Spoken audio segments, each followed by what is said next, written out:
কথাটা শোনো। এই যে আমি তোমাদের এত ভালোবাসি, সব সময় তোমাদের ডিমান্ডের কথা মাথায় রেখে ভিডিও বানাই, অনেক ব্যস্ততার মাঝেও সময় বের করে তোমাদের জন্য ভিডিও তৈরি করি। একটা ভিডিও তৈরি করতে কতটা সময় লাগে তোমরা জানো? আর আমার এত ভালোবাসার প্রতিদান হিসেবে তোমরা কি দিচ্ছ? আসলে আদৌ তোমরা তো আমাকে ভালোবাসো না, কারণ যদি প্রকৃত ভালোবাসতে তাহলে ভিডিওর লাইক এতটা কম আসতো না। সবাই ভিডিও দেখো, দেখে চলে যাও, না লাইক করো না কমেন্ট, আর কেউ কেউ তো সাবস্ক্রাইবও করো না। এমন করলে আমার ভিডিও দেওয়ার ইন্টারেস্ট থাকবে? তোমরাই বলো। এবার বলো, do you love me or not? আর যারা যারা আমার ভিডিও দেখছো অথচ সাবস্ক্রাইব করছো না, আমি কিন্তু বুঝতে পারছি সেটা। সো ভিডিও শুরু করার আগে যারা যারা নতুন আছো আমার চ্যানেলটাকে এক্ষুনি সাবস্ক্রাইব করো। এক্ষুনি মানে এক্ষুনি, নয়তো আমি কিন্তু আবার কেঁদে দেবো। Drama queen. কেক কাটার শেষে খাওয়া দাওয়ার পর্ব শুরু হলো। খাবার টেবিলে জাংকুকের এক পাশে জিন আর অন্য পাশে তে বসেছে। জাংকুকদের ভালো মন্দ সবকিছু খেয়াল রাখছে, সাথে মায়েরও। জিন মুগ্ধ নয়নে ছেলের দিকে তাকিয়ে মুচকি হাসলেন। সবাই বলে বিয়ের পরে ছেলেরা নাকি বদলে যায়, কিন্তু তার জাংকুক তো একটু বদলায়নি। বউয়ের সাথে মাকেও সমান গুরুত্ব দিচ্ছে। খাওয়া দাওয়া শেষে যে যার রুমে চলে যায়। জাংকুক নিজের রুমে না গিয়ে আগে বাবা মার রুমে যায়। বাবাকে ওষুধ খাইয়ে বাবা মার শোবার জন্য যাতে কোনো অসুবিধা না হয় তাই সব ঠিকঠাক করে তারপরে নিজের রুমে যায়। এদিকে তে ড্রেসিং টেবিলের সামনে দাঁড়িয়ে মেকআপ রিমুভ করতে করতে গুনগুন করে গান গাইছে। শাড়ি ছেড়ে থ্রি পিস পরার পর এখন অনেকটা শান্তি লাগছে। মেকআপ রিমুভ করার পর গয়নাগুলো খুলতে নেবে, তখন বাঁধলো আর এক ঝামেলা।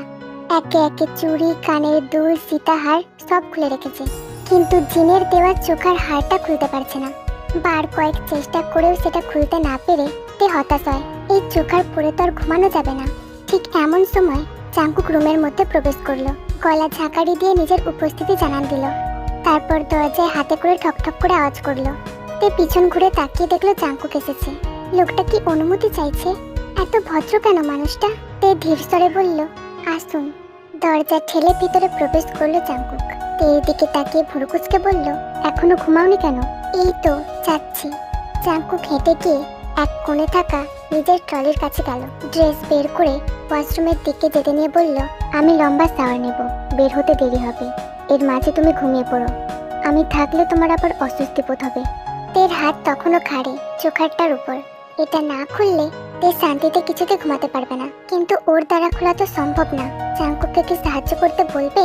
তে এসব ভাবতে ভাবতেই জাংকুক ইতিমধ্যে ওয়াশরুমের দরজায় চলে গেল।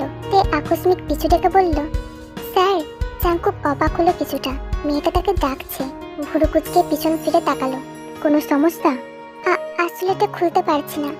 জাংকুক খানিকক্ষণ ভুরুকুচকে তাকিয়ে রইল, তারপর বলল, আমার হেল্প চাইছো? তে মাথা নাড়ল। জাংকুকের বিস্ময়ের মাত্রা আরো বেড়ে গেল। সে ভুরুকুচকে বলল, আর ইউ শিওর? আমি কাছে গেলেই তো কাঁপাকাঁপি আর ঘামাঘামিতে জ্ঞান হারিয়েই বসবে। তে বিরক্তিতে মুখ কুচকালো। লোকটা এমন কেন? এত নিশ্চয়তার কি আছে? সে যখন বলেছে তাকে দরকার, সে সাহায্য করবে, তা না করে সাহায্য করার আগে এত প্রশ্ন?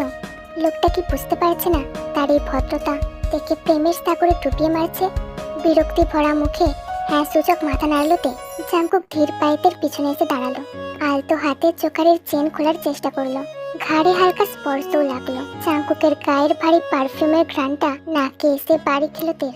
শ্বাস আটকে এলো। হৃৎপিণ্ডটাও লাফাতে শুরু করলো। লজ্জায় আড়ষ্ট হয়ে গেল আরো।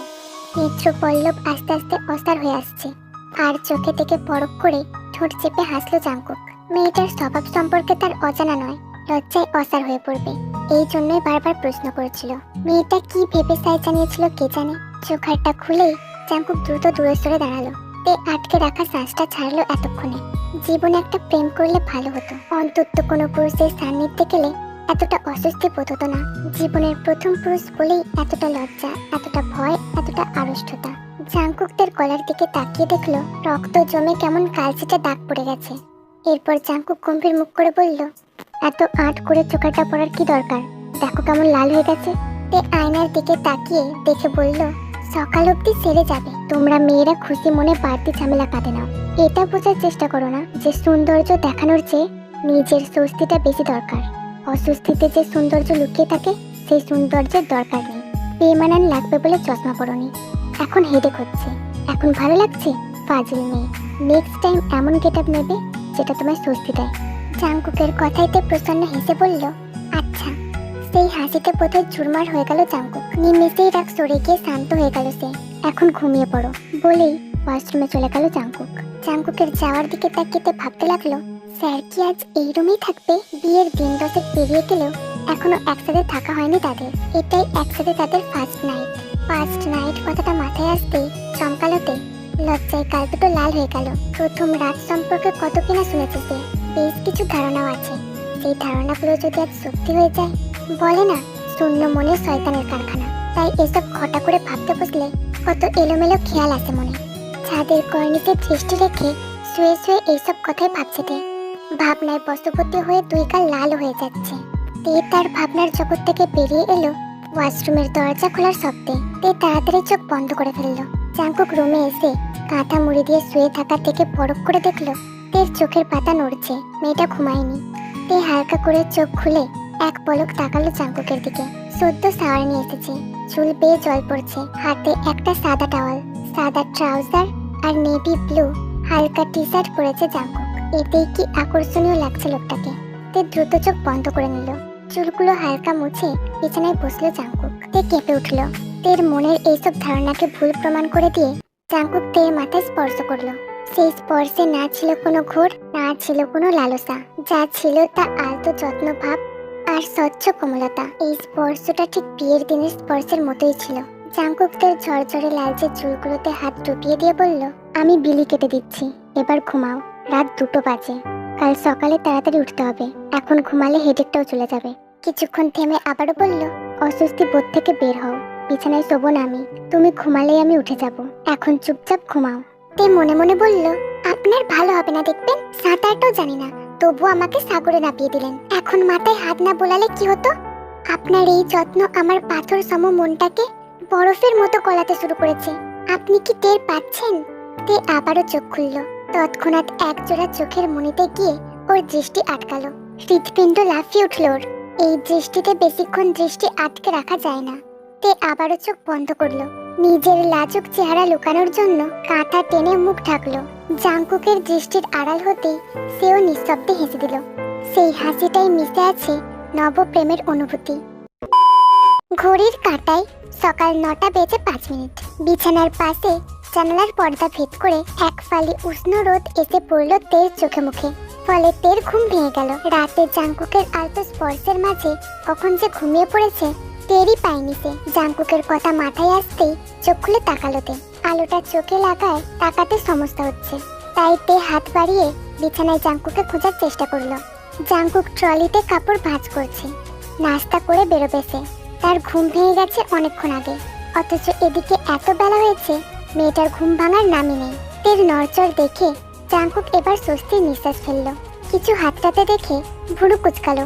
তারপর নিজের কাজ ফেলে জিজ্ঞেস করলো, কিছু লাগবে? লোকটা রুমেই আছে, কিন্তু কখন উঠেছে আর কোথায় ঘুমিয়েছে? সারা রাত কি তার পাশে বসেই কাটিয়েছে?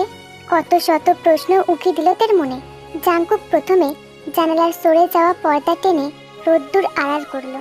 আর জাংকুকের সুন্দর মুখশ্রী দেখেই দিন শুরু হলো তের। রাতের কথা মনে পড়তেই ঠোঁটের কোণে হাসি ফুটে উঠল। জাংকুকের দৃষ্টি এদিকে নেই। সে ব্যতিব্যস্ত হয়ে চারিদিকে কি যেন খুঁজে বেড়াচ্ছে। খোঁজাখুঁজির সমাপ্তি ঘটল ড্রেসিং টেবিলের সামনে গিয়ে। সেখানেই চশমাটা আছে। জাংকুক চশমাটা হাতে নিয়ে নিজের পরে থাকা টি শার্ট দিয়েই চশমার কাঁচ পরিষ্কার করলো। তে স্থির দৃষ্টিতে জাংকুককে পরখ করে যাচ্ছে, আর লোকটার কাজে প্রতি মুহূর্তেই অবাক হচ্ছে, সাথে মুগ্ধ। জাংকুক এবার তার দিকে এগিয়ে এসে নিজেই চোখে চশমাটা পরিয়ে দিল। এরপর শান্ত স্বরে জিজ্ঞেস করলো, ব্যথা সেরেছে? তে মাথা নাড়ল। জাংকুকের চোয়ালে প্রশান্তির ছাপ স্পষ্ট দেখা গেল। এবার ফ্রেশ হয়ে নাস্তার টেবিলে এসো। ফ্রেশ হয়ে মাথায় ঘোমটা টেনে বের হলো তে। রান্নাঘর থেকে টুংটাং শব্দ আসছে, সেদিকেই পা বাড়ালো তে। যিশু পরোটা ভাজছে তেলে। তেও গিয়ে দাঁড়ালো তার পাশে। তেকে দেখে যিশু চাঞ্চল্য গলায় বলে উঠলো, কি রে, মাথা ব্যথা কমেছে? আচ্ছা, সকালে কি খাস তুই? পরোটা আর চা। যিশু হাঁপ ছাড়লো। এখন আর নতুন কিছু বানাতে হবে না, তার পরোটা ভাজা শেষ। সে এবার দুটো চুলায় আলাদা আলাদা পাত্রে জল ঢাললো। তে প্রশ্ন করলো, এত জল দিয়ে কি করবে? চা বানাবো, একটাই দুধ চা আর একটাই সবুজ চা। সবুজ চা কার জন্য? সবাই তো দুধ চা খায়। যিশু হেসে দিয়ে বলল, তোর বরের জন্য, ওর তো গ্রিন টি ছাড়া চলেই না। তে জাংকুকের পছন্দ অপছন্দ সম্বন্ধে কিছুই জানে না। কাল সকাল অবধি জাংকুকের ব্যক্তিগত ব্যাপার সম্বন্ধে কোনো কৌতূহলই ছিল না, অথচ আজ সকালে মনে হাজারো কৌতূহল। সে হুট করেই জিজ্ঞেস করলো, আচ্ছা যিশু দি, স্যারের পছন্দের খাবার কি? যিশু এবার তের দিকে তাকালো, চোখে বিস্ময়। এই তো কয়দিন আগে জাংকুকের সাথে বিয়ে করবে না বলে জেদ ধরে বসেছিল, তার নামে কত কি বদনাম রটাচ্ছিল। জাংকুক যেন তার চোখের বিষ, অথচ আজ এত আগ্রহ কিসের? ওদের মধ্যে ভাবটা হয়ে গেল নাকি? তবে তের চোখে এত আগ্রহ দেখে মনে হচ্ছে তে জাংকুককে মনে মনে মানতে শুরু করেছে। যিশু এবার মুচকি হেসে বলল, জাংকুকের পছন্দের তালিকায় শীর্ষে আছে খিচুড়ি। খিচুড়ির সাথে হাঁস ভুনা, সাথে আচার। তে গভীর মনোযোগ দিয়ে শুনলো, যেন মনে মনেই সে লিখে নিচ্ছে। যিশু এবার থেকে জিজ্ঞেস করলো, জাংকুকের ব্যাপারে তোর এত কৌতূহল, ব্যাপার কি? প্রেমে টেমে পড়ে গেলি নাকি? তে থতমত খেলো, স্বীকার করতে চাইলো না। নেতিবাচক মাথা নাড়লো, অথচ চেহারায় লজ্জা স্পষ্ট। তের মনের কথা বুঝতে পেরে যিশুর মন আনন্দে নেচে উঠল। মায়ের সাথে সাথে সেও চিন্তিত ছিল। তের অমতে বিয়ে হয়েছে, জাংকুককে মানতে পারবে কিনা। তবে জাংকুকের উপরে তার বিশ্বাস ছিল। যিশু এবার বলে উঠল, কিন্তু তোর চেহারা তো অন্য কথা বলছে। এত লজ্জার কিছু নেই, বলে দে। তে চুপ। যিশু আবারও প্রশ্ন করলো, কলেজের বাইরে এখনো জাংকুককে বদমেজাজি মনে হয়? এবারে তের উত্তর যেন প্রস্তুত ছিল। সে দ্রুত বলল, না, কলেজের বাইরে উনি একেবারে আলাদা। সেই আলাদাটা কেমন? ভালো নাকি খারাপ? ভালো, চমৎকার একজন ব্যক্তি, ধীর স্বরে বলল তে। যিশু এবার হৈ হৈ করে উঠল, দেখলি তো, আমি কিন্তু আগেই বলেছিলাম। আমাদের বাড়ি এসে দেখ, প্রেমে টেমেও পড়ে যেতে পারিস। অথচ দেখ, একটা দিন কাটেই প্রেমে পড়ে গেলি। আমার ভাইটা না এমনই। তে লাজুক হাসলো। যিশু টিপ্পনি কেটে বলল, জিসানের আবদারটা পূরণ হওয়ার সম্ভাবনা দেখা যাচ্ছে কিন্তু। যিশুর কথা বোধগম্য হতে তে বলে উঠল, 2 লাইন একটু বেশি বোঝো তুমি। তের কথার রেস জিন অব্দি নিয়ে গেল যিশু। বসার ঘরে জিন, আরএম আর জাংকুক বসে আছে। টিভিতে খবর চলছে, সবাই মনোযোগ দিয়ে খবর দেখছে। নাস্তার জন্য সবাইকে ডাকতে গিয়ে যিশু বলে উঠল, জাংকুক ভাই, তোর তো লটারি লেগে গেছে। কি লটারি? টিভি থেকে চোখ সরিয়ে বলল জাংকুক। যিশু হেসে দিয়ে বলল, তুই এখনো টের পাসনি? ওদিকে তো মন বদলের লটারি দরজায় এসে হানা দিল বলে। দরজা টরজা খুলে রাখিস কিন্তু। জাংকুক বুঝতে পারলো না বোনের কথা। সে ভুরু কুচকে তাকিয়ে রইল। জিন বলল, কি সব বলছিস? বুঝিয়ে বল। লটারির প্রমাণ সমেত তোমাদের বাড়ির দরজায় গিয়ে দাঁড়াবো, তখন বুঝতে পারবে আমার কথার অর্থ। সকাল সকাল মনটা ভালো হয়ে গেল লটারির সংবাদে। এবার সবার জীবন চিন্তামুক্ত। উৎফুল্ল গলায় বলল যিশু।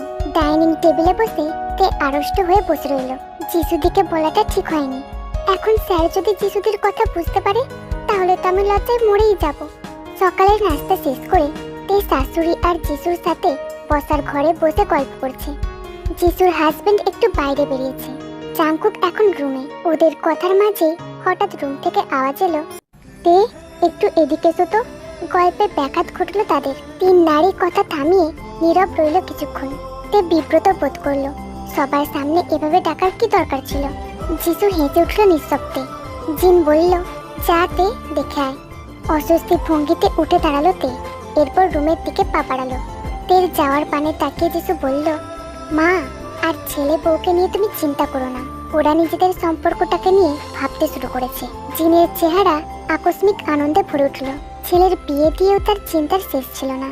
নিজের বান্ধবীর মেয়ের সাথে ছেলের বিয়ে দিয়েছে, আর সেই মেয়ে যদি ছেলেকে মেনে না নেয়, এর জন্য তিনি নিজেকে অপরাধী মনে করবেন। জিন এবার স্বস্তির নিঃশ্বাস ফেলে বলল, এমনটা হলে তো ভালোই হবে।